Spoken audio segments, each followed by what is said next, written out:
আসসালামু আলাইকুম। আজকে সহজ রেসিপিতে খাসির মাংস রান্না করে দেখাবো। খাসির মাংস অনেকভাবে রান্না করা যায়, তবে আজ আমি সহজ কিছু মশলা দিয়ে কিভাবে পারফেক্ট স্বাদে খাসির মাংস রান্না করবেন সেই সিক্রেটটাই শেয়ার করব। আবার রান্নার পরও অনেকেই খাসির মাংসে এক ধরনের বাজে গন্ধ পান। খাসির মাংসের বাজে গন্ধ বা স্মেল কিভাবে দূর করবেন সেই টিপসও বলবো এই রেসিপিতে। আশা করব নতুন পুরাতন সবাই এখন থেকে পারফেক্টভাবে খাসির মাংস রান্না করতে পারবেন। বিশেষ করে নতুনদের জন্য অনেক হেল্পফুল হবে আজকের রেসিপিটা। তাহলে চলুন জেনে নেই। আজকের খাসির মাংস রান্না করার জন্য এখানে আমি নিয়েছি 1 কেজি পরিমাণে খাসির মাংস। মাংসগুলোকে আমি রেগুলার সাইজ করে কেটে নিয়েছি আর খুব ভালো করে ধুয়ে পরিষ্কার করে নিয়েছি। আমি এখানে হাড় চর্বি সহ মাংসটা নিয়েছি। এবার চুলায় একটি প্যান বসিয়ে তার মধ্যে দিয়ে দিচ্ছি রান্না করার রেগুলার তেল 1/2 কাপ। আপনারা চাইলে এখানে সরিষার তেলটাও ব্যবহার করতে পারবেন।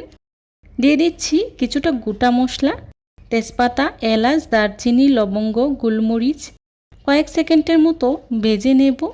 আমি প্রায় 30 থেকে 40 সেকেন্ডের মতো গোটা মশলাগুলোকে ভেজে নিয়েছি। এই পর্যায়ে দিয়ে দিচ্ছি পেঁয়াজ কুচি 1 কাপ। এখন পেঁয়াজটাকে আমি খুব ভালো করে ভেজে নেব। রান্নায় পেঁয়াজের পরিমাণটা বাড়িয়ে দিলে রান্নার স্বাদ কিন্তু ভালো আসে। পেঁয়াজটাকে আমি বেশ কিছুটা সময় নিয়ে ভেজে নিয়েছি। এই পর্যায়ে দিয়ে দিচ্ছি রসুন বাটা 1.5 টেবিল চামচ, দিয়ে দিচ্ছি আদা বাটা 2 টেবিল চামচ। খাসির মাংসে আদার পরিমাণটা কিছুটা বাড়িয়ে দিতে হয়। এখন পেঁয়াজের সাথে আদা রসুনটাকেও আমি খুব ভালো করে ভেজে নেব। আমি বেশ কিছুটা সময় নিয়ে আদা রসুনটাকে খুব ভালো করে ভেজে নিয়েছি, যাতে করে এর কাঁচা গন্ধটা চলে যায়। আদা রসুনটাকে আমি বেশ কিছুটা সময় নিয়ে খুব ভালো করে ভেজে নিয়েছি। এই পর্যায়ে দিয়ে দিচ্ছি সামান্য কিছুটা পানি। আমি এখানে প্রায় 1/2 কাপের মতো পানি ব্যবহার করেছি। দিয়ে দিচ্ছি লাল মরিচের গুঁড়া 2 টেবিল চামচ। মরিচের গুঁড়াটা আপনারা আপনাদের টেস্ট অনুযায়ী ব্যবহার করবেন, যে যতটুকু ঝাল পছন্দ করেন সেই অনুযায়ী। আর দিয়ে দিচ্ছি হলুদের গুঁড়া 1 চা চামচ, দিয়ে দিচ্ছি ধনিয়া গুঁড়া 1 চা চামচ, জিরা গুঁড়া 2 চা চামচ, আর দিয়ে দিচ্ছি লবণ 1 চা চামচ। এখন সবগুলো মশলা একসাথে খুব ভালো করে নেড়ে মিশিয়ে নিচ্ছি। মেশানো হয়ে গেলে ঢাকনা দিয়ে ঢেকে মশলাটাকে আমি খুব ভালো করে কষিয়ে নেব। অনেকেই মনে করেন বেশি বেশি মশলা ও স্পেশাল মশলা দিয়ে রান্না করলে রান্না বেশি স্বাদ হয়। এই ধারণা কিন্তু একেবারেই ভুল। ঘরে থাকা সাধারণ মশলা দিয়েও কিন্তু রান্নায় সেরা স্বাদ আনা সম্ভব। তবে রান্নার কোন পর্যায়ে কোন মশলাগুলো দিতে হবে তা আপনাকে জানতে হবে, এবং রান্নার ধাপগুলো কী হবে সেটাও বুঝতে হবে। মশলাটাকে বেশ অনেকটা সময় নিয়েই খুব ভালো করেই কষিয়ে নিয়েছি। তেলটা উপরেই বেশি উঠেছে। এই পর্যায়েই দিয়ে দিচ্ছি আগে থেকে কেটে রাখা খাসির মাংস। খাসির মাংস দিয়ে মশলার সাথে নেড়ে খুব ভালো করেই মিশিয়ে নিচ্ছি। মেশানো হয়ে গেলে ঢাকনা দিয়ে ঢেকে মাংসটাকে আমি খুব ভালো করে কষিয়ে নেব। এই পর্যায়ে কিন্তু চুলার আঁচ মিডিয়ামে রেখে মাংসটাকে খুব ভালো করে কষাতে হবে। যত ভালোভাবে মাংস কষানো হবে রান্নার স্বাদ তত ভালো হবে।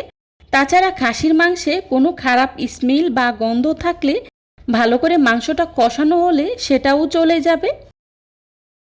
10 মিনিট পর ঢাকনাটা তুলে আমি খুব ভালো করেই নেড়েচেড়ে দিচ্ছি।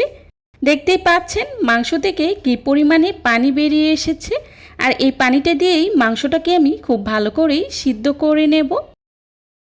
মাংসটাকে আমি কিছুক্ষণ পরপর ঢাকনা তুলে খুব ভালো করেই নেড়েচেড়ে দিচ্ছি, আর এভাবেই আমি মাংসটাকে খুব ভালো করে কষিয়ে নিয়েছি। দেখতেই পাচ্ছেন ঝোলের পরিমাণটা কিন্তু একদমই কমে এসেছে। এখন পানি দিয়ে মাংসটাকে পুরোপুরি সিদ্ধ করে নেব। তার জন্য এখানে দিয়ে দিচ্ছি ফুটন্ত গরম পানি। অবশ্যই কিন্তু ফুটন্ত গরম পানি দিতে হবে, কোনোভাবেই ঠান্ডা পানি দেওয়া যাবে না। ঠান্ডা পানি দিলে রান্নার টেম্পারেচার ড্রপ করে মাংস সিদ্ধ হতে চাইবে না। এবার ঢাকনা দিয়ে ঢেকে ঝোলের পরিমাণটা কমে আসা পর্যন্ত রান্না করে নেব। ফিরে এলাম 20 মিনিট পর। দেখতেই পাচ্ছেন ঝোলের পরিমাণটা কিন্তু অনেকটাই কমে এসেছে। আমি কিন্তু আর ঝোল কমাবো না, এই পরিমাণেই রাখবো। এখন এর মধ্যেই দিয়ে দিচ্ছি 1 চা চামচ গরম মশলা গুঁড়া আর দিয়ে দিচ্ছি কাঁচামরিচ কয়েকটি। এতে করে মরিচের সুন্দর ফ্লেভার রান্নায় যোগ হবে। এখন নেড়ে খুব ভালো করেই মিশিয়ে নিচ্ছি। হয়ে গেল আমার মজাদার খাসির মাংসের রেসিপি। দেখেছেন রান্নার কালারটা কতটা আকর্ষণীয় হয়েছে। সাধারণ কিছু মশলা দিয়ে অসাধারণ একটা রান্না করলাম। রান্নার কালার বলছে খাসির মাংসটা স্বাদে কতটা পারফেক্ট হয়েছে।